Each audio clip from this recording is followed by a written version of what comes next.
adhharati al-adawa, kilichodhihirisha uadui dhida almuslimin, dhidi ya Waislamu, wa ala rabbihim wa ala rasulihim,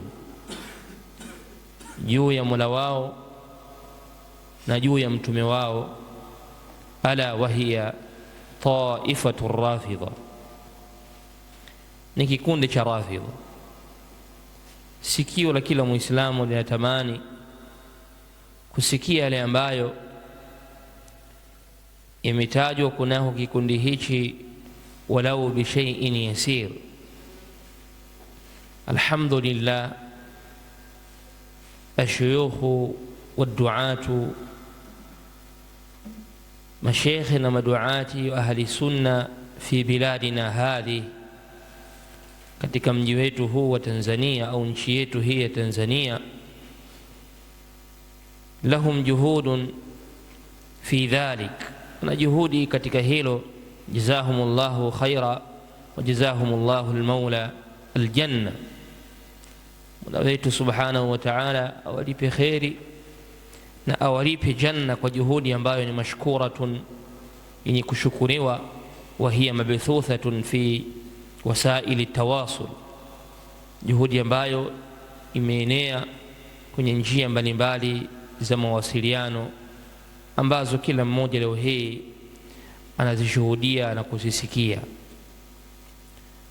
Sambamba na hilo,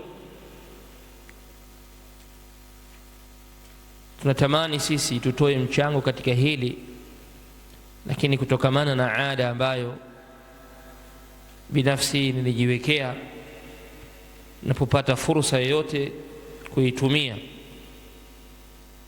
mimi naweza nikawa ni mwenye kuendeleza ada yangu, na huku tukiziamini juhudi ni zenye kutawanywa, na wakati wake zikifika pia insha Allah subhanahu wa ta'ala, sisi pia tutatoa mchango wetu kuzungumza kikundi hichi kichafu, kikundi cha kishirikina, kama alivyokitaja al-Imamu Zinjani rahimahullahu ta'ala katika raia yake, kikundi cha Ashia. Wa dhurrafdhi mansubun ala shirki, na yule mwenye ushia ni mwenye kuegemezewa ushirikina. Kwa kikundi hichi kina sehemu kubwa sana ya kufungamanisha nyoyo za watu na binadamu wenzao, pasi na kuzifungamanisha na Mola wao ambaye ameziumba hizo nyoyo. Na katika hili ni wazi kwamba kuna alaka baina shi'ati warrafidha au baina shi'ati wasufiyati, kati arrafidha na sufia, ambao yasauna fil ardhi fasadan, ambao wanaeneza kwenye ardhi ufasidi na uharibifu. Wanaaminisha viumbe wa Allah subhanahu wa ta'ala kwamba katika hii dunia kuna watu wana uwezo mfano wa Allah subhanahu wa ta'ala, wanaweza wakayafanya mambo kama anavyofanya Allah subhanahu wa ta'ala.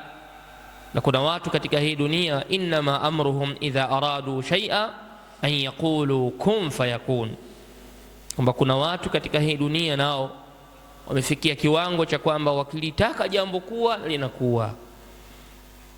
Mwanadamu wa kawaida ambaye hana maarifa ya dini, akisikia uwezo wa watu wa namna hii, anaweza akafikia kwenye kiwango cha hali ya juu sana kuwatukuza kinyume anavyomtukuza Mola wake subhanahu wa ta'ala.